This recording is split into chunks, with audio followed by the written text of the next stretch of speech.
Praise the Lord. Hallelujah. Good morning. క్రీస్తునందు ప్రియులారా, ఈ ఉదయ కాలంలో మరొక నూతన వాగ్దానంతో మనము ఈ రోజును ప్రారంభించుకుందాము. ఈనాటి దేవుని వాగ్దానము విలాపవాక్యముల గ్రంథము 3వ అధ్యాయము 23వ వచనము. అనుదినము నూతనముగా ఆయనకు వాత్సల్యత పుట్టుచున్నది. ప్రియులారా, ప్రతిరోజు కూడా దేవునికి మన మీద వాత్సల్యత కలుగుతూ ఉన్నది. అవును, ఆయన కృప మనకు నిత్యము అనుగ్రహింపబడును. ఆయన కనికరములు ఎల్లప్పుడూ మనకు ఉంటాయి.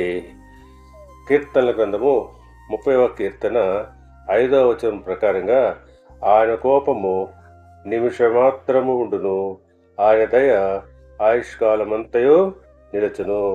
సాయంకాలమున ఏడ్పు వచ్చి రాత్రి ఉండిను, ఉదయమున సంతోషము కలుగును. అవును, ఆయన కోపము ఒక నిమిషము మాత్రమే ఉంటుంది. ఆయన దయ మన ఆయుష్కాలమంతా కూడా నిలిచి ఉంటుంది.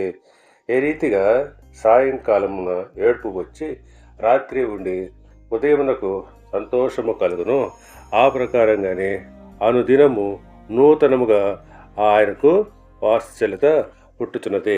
దేవుడు మిమ్మల్ని దీవించి ఆశీర్వదించి వర్ధిల్ల చేయునుగాక. ఆమేన్.